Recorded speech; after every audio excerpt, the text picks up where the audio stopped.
Jessica and I have been freelancing for over 10 years now. And over the course of those 10 years, we've made pretty much every single mistake in the book.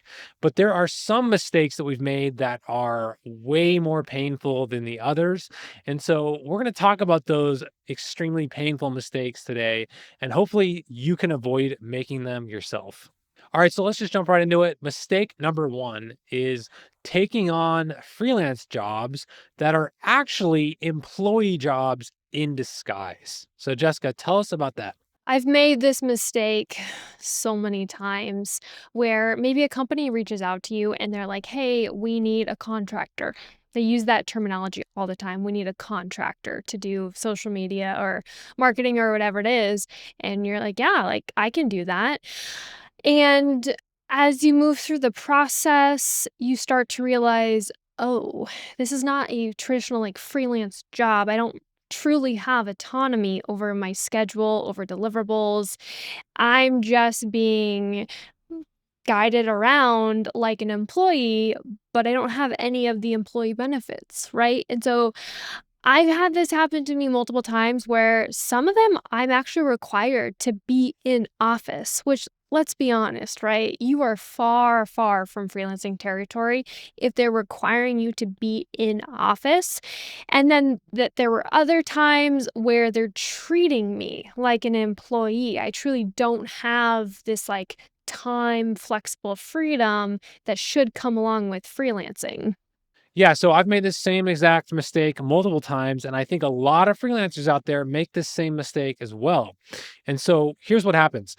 Companies are basically trying to get the benefits of a contractor, meaning they get someone that they can pay on a regular basis and work with on a regular basis, but they're avoiding paying you employee benefits and they're getting the benefit of you as basically a pseudo employee at the same time. So they're double dipping on you. And this is kind of what happened to me at one of my very first jobs. I only realized like halfway through this year-long employee job that I was a 1099 contractor, but they were expecting me to work in office 9 to 5, 5 days a week. Now, that is the very first red flag you want to look out for. If this company is expecting you to be in a specific place at a specific time on a specific schedule, that means they're starting to treat you like an employee and they're technically breaking the law. Okay. Or at least they're breaking tax laws. And so all of your leverage happens before you take on the project, before you agree to the job. So you need to be aware of these red flags before you agree to it. Now, a lot of companies, they will entice you with the idea of a retainer. And a retainer says, we're going to give you X amount of work every single month, month after month. And the problem is the lines between a retainer and an employee can get blurred pretty quick. So make sure you're not working in a specific location on a regular basis and make sure you have autonomy over your schedule because as a freelancer, you are supposed to have other clients. And your client who has you on a 1099 cannot have any issues with you having other clients or you having other appointments whenever you need to. It's the worst of both worlds. Just like Tyler said, like, you're expected to perform and be responsive like an employee, but you don't get any of the employee benefits, right? None of the PTO, none of the health medical benefits, and you have to pay taxes. You have to pay taxes and you have to cover all of these additional freelance expenses. So, it is such a scam, and like Tyler mentioned, very illegal. Again, we're not giving tax advice, but you have to be really careful. And I think as long as you are aware of the red flags, right? If they want an interview, typically red flags, there's like a job description, right? If you have to go in office, like those are all red flags to go the other direction. Because remember, as a freelancer, you are providing a service, right? The client comes to you and they're like, "Hey, I need XYZ done." And you're like, "Great, here's what I can provide," right? You scope it correctly, you give them a price for the service, and then it's pretty much up to you to to go and do the thing, go provide the service, and then send it back to the client, right? You don't have to clock in at a certain time. You don't have to follow these specific rules or like regulations. It's a lot more simple. So, especially to those newer freelancers who maybe are just starting out in your freelancing career, just know like this is not what you should be looking for. With one very small exception, let's say it is an interesting company, it is maybe a career builder that you think could potentially be beneficial in you starting off your career. That would be the only exception. Otherwise, I would say just turn the other direction. Yeah, another red flag to look out for if you're being treated like an employee is, do they have you on a Slack channel? Are they emailing you and expecting you to respond in a couple hours or even less? These are things that are expected of an employee and not a contractor, and they should not be allowed to blend those lines or have those expectations because, again, you're the freelancer, you're paying your own taxes, you have other clients. This is why it's so important to have leverage as a freelancer. You need to be able to tell clients no. If you can't tell clients no, you're going to get railroaded and they're going to start treating you like an employee. So, this is why most freelancers end up with this problem is because they didn't have enough leverage. They saw a consistent income and got shiny object syndrome, and then they ended up with a 9 to 5 with none of the benefits. So, keep your eye out for this.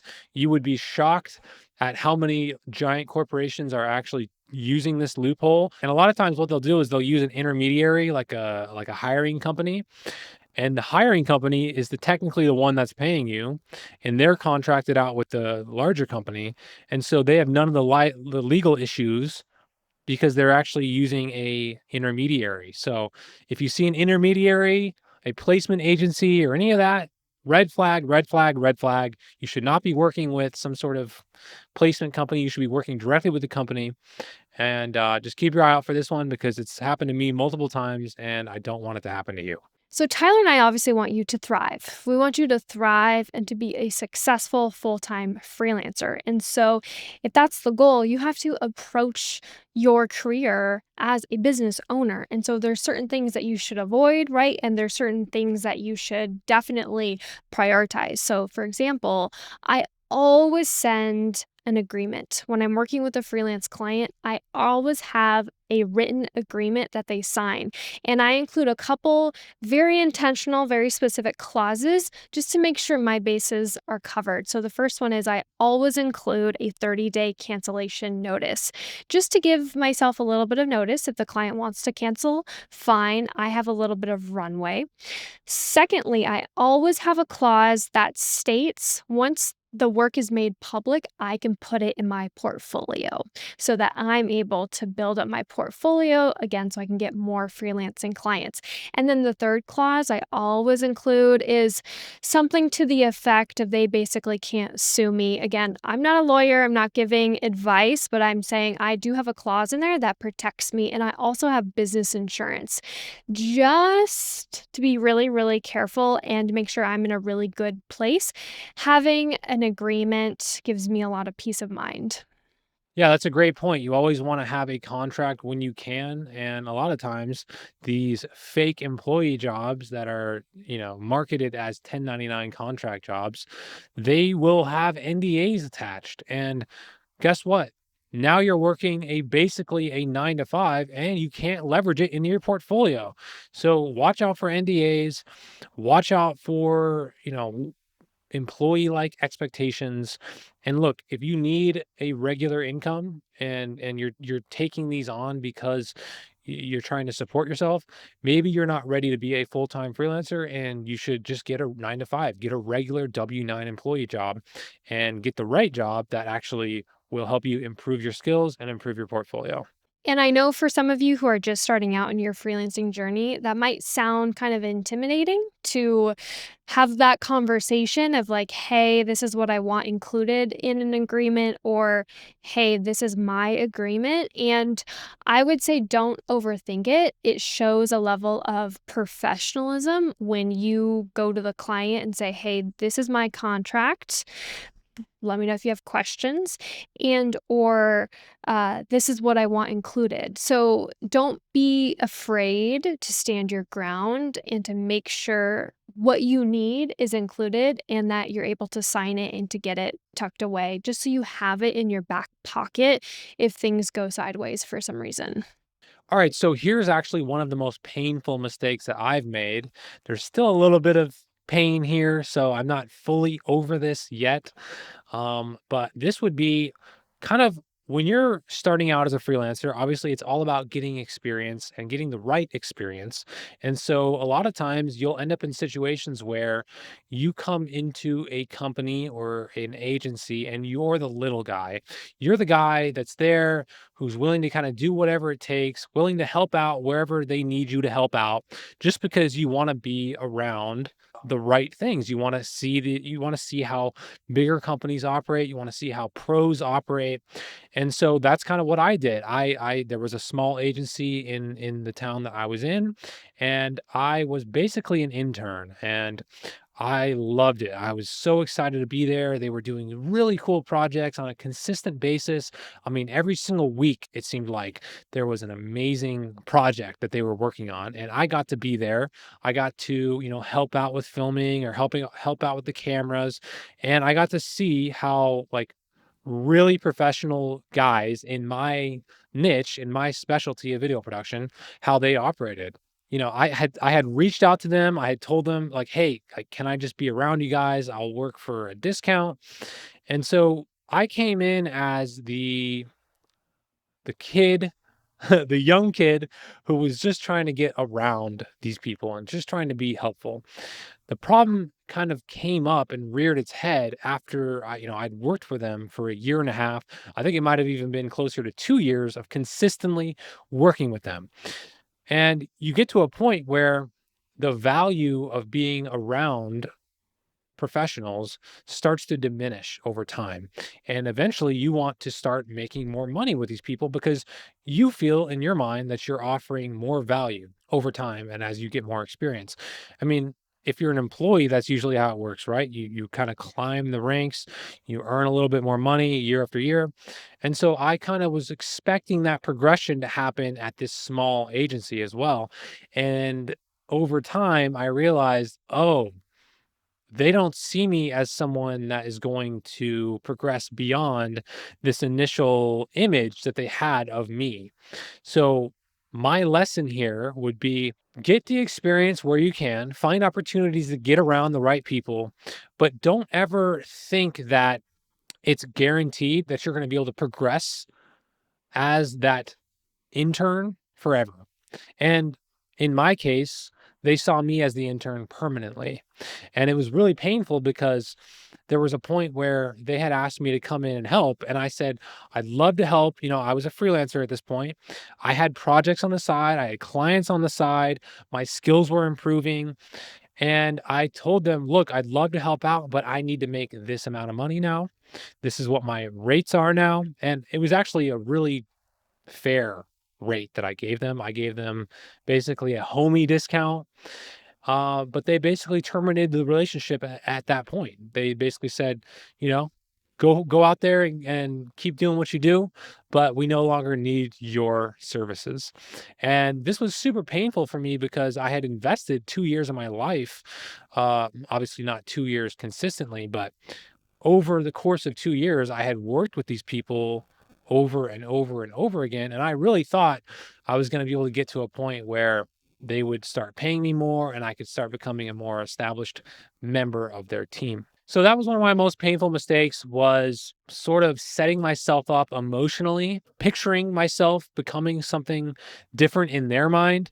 But a lot of the times, if you come into an organization as the small guy, as the intern, as the young buck, they will never see you as anything more than that. Or, maybe that was just a rare one off situation that I experienced, but maybe you guys out there might experience that as well. So when we think about Tyler's experience from a financial perspective, right? He came in his, like, baseline was free, right? And so there was a disconnect there. They thought, "Oh, well, if Tyler's free, his skill set can only go so far." And so in their mind, there was probably, like, a value question, right? Especially when he came back to them and was like, "Hey, here's my price point."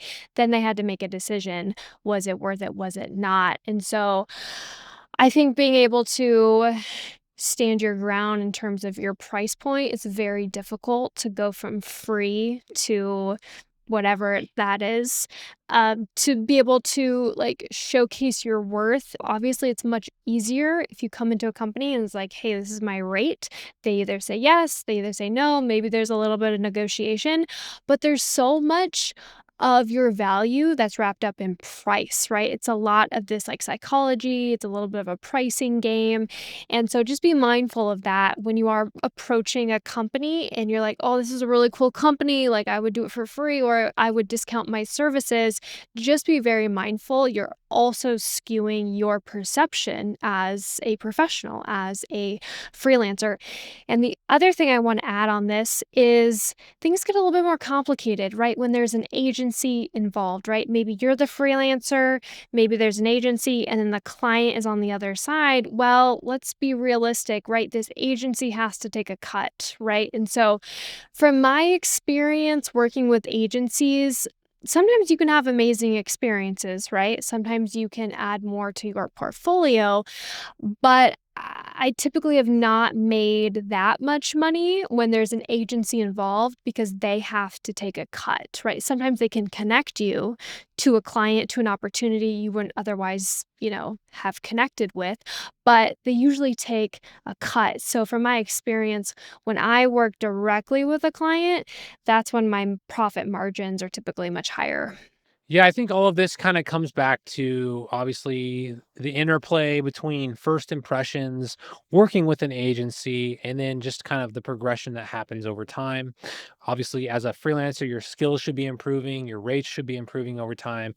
So I think the way you should go into it, especially when you're working with agencies or just trying to get around agencies, is that there's 2 things. There's the client that you do that's a full real client relationship, and then there's the intern relationship. Don't ever think that you can turn an intern relationship into a full bore client relationship. That was the mistake that I made, and if I had gone into it with realistic expectations about what this relationship can be and what it's going to be, I would have just appreciated it for the value and the experience that I got out of it, and then once that kind of ran its course, I'd be willing to step back without the sort of emotional damage that came with being Emotional rejected damage. from that core group of people. So, a very painful lesson that I've had to learn over the years, sadly, more times than I would like to admit, is working with solopreneurs. From my experience, solopreneurs typically have very, very small budgets, but very, very large expectations, right? The business is personal, it's their dream, it's their baby, and it's usually their money. And it hurts when they send an invoice and they want to see these crazy, crazy high expectations, these crazy, crazy results. And if you can, I would just say avoid. Just avoid these types of clients unless it's like the coolest client ever and you think it could be a fantastic portfolio piece for your business. They are not worth the time, money, and headache. So I have not had good experiences with solopreneurs. Yeah, so when I think about my 10 years of freelancing and I think about the painful financial situations that have happened in terms of getting paid from clients for completed work, it's always the solopreneurs.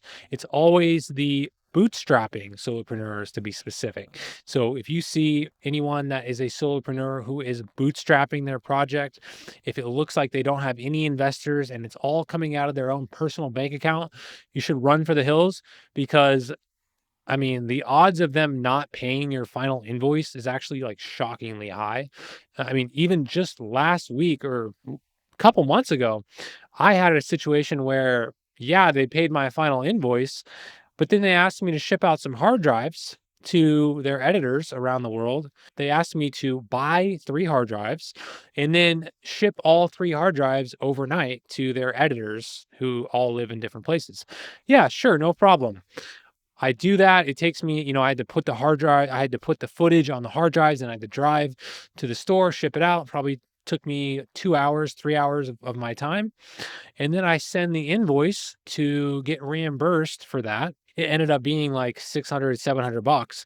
And that was 2 months ago. Okay.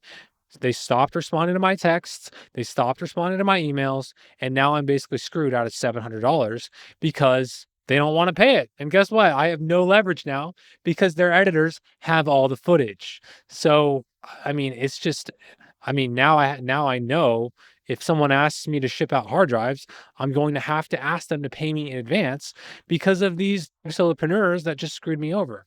So it just seems like the solopreneur type is a high risk type of client.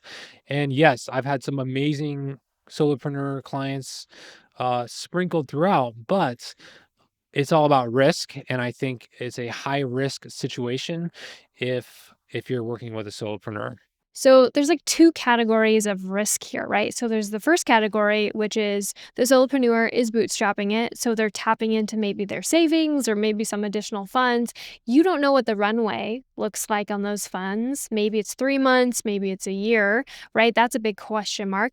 And then this second category is, will their business be successful? Will it work, right? So from a financial perspective, you're taking a big risk on getting paid ultimately. And what I typically like to advise freelancers is have a full roster of successful clients and then maybe throw in one high risk startup, one high risk solopreneur, especially if it's kind of interesting. Maybe you could add it to your portfolio, but it's certainly not paying your bills. It's more of like just an experience project because it's usually pretty stressful from my experience working with these solopreneurs with these high expectations. You do not want to be reliant on paying your bills from these solopreneur projects. So get a full roster of well paid, successful clients, and then maybe one every couple of seasons just to dip your toe into that world. And if you think it'd be beneficial in other ways. Yeah, I mean, as we talk about this, I keep thinking of all these solopreneurs from my past that actually still owe me money. Like, I shot and edited a whole Kickstarter, and so here's what some of these people will do. Like Jessica said, you don't know what their financial situation looks like, and it can change on a dime. They can go from feeling like they have all the money in the world to being flat out broke. And all it takes is for them to go dark on you, and you're screwed, right? So, I shot a whole Kickstarter, and what they'll do is you'll do half of the project, or maybe you'll even do 75% of the project, or maybe even 90% of the project. And then you'll ask them to approve what you delivered. Now, what they do is they just simply don't respond to your request for final edits. So, in their mind, if the project is never completed, they don't owe you any money. So, that's the tactic that they take. It's happened to me over and over again. So, if you're working with a solopreneur, especially one that is bootstrapped, get full payment up front. That's the only option. And I know a lot of them might turn that down. They might say, hell no. It's the only way to protect yourself. You have to have their money. You have to have their leverage because they're going to use tactics like this. They're going to go dark on you. They're going to stop responding to you. Um, a lot of times they're emotionally unstable because they're, being a solopreneur is not for the weak. And, maybe they're having an emotional episode and they lash out on you and leave you a bad review if you're working with them on Upwork or something like that. So it's just a very high risk proposition. And I think getting payment up front is really the only thing you can do. Or just avoid working with them in general, right? And this is another reason to do your due diligence. So, as you're researching this company before you get on a sales call, you should be able to get somewhat of a grasp. Like, do they have a website? Do they have social media following? Do they seem legit? And what you can also do is start asking questions on the sales call about revenue, right? And they don't even have to tell you the exact range, but just ask for some sort of ballpark so you can understand, is this business going to be around in a couple years? Like, even just from a client retention standpoint, how long can you expect this client to be on your roster, right? Do you really want to work with a client for a month, for 2 months, and then maybe their business fails, right? So, from just like a strategy perspective and like client management, how can you fill up your roster with as many successful businesses as possible? And just like the emotional effort, right? You work with a client, you get excited, and then it's just like expectations and just all of that unnecessary stress that you don't have to go through. So, start asking for like a ballpark revenue number so you can start to understand, is this business bootstrapped? Is it funded? Or is it quite successful? Are they able to grow this business in a financial way? All right, and so let's wrap it up with the last painful mistake that we've made, which is sample work. Now, I know a lot of you freelancers out there have probably done sample work in order to try to win work, but we're going to tell you this is something you should be avoiding, and there's really no upside to doing sample work. I have never, ever landed a client after doing sample work, and I will tell you why. Because when a client comes to you and is like, hey, can you do a sample for me? I want to kind of see the style of work you do. They don't trust you. They have not fully bought in to your expertise, right? They're still on the fence. And they're asking other freelancers at the same time. I would rather have a client find me and be pre sold on me from maybe my Upwork profile or maybe the work on my portfolio and be like, I want to work with Jessica. Jessica can do exactly what I want to do. I don't want any other freelancer, right? That's the ideal scenario because a client is halfway in when they're asking for samples, and it's not worth your time and energy and effort, in my opinion.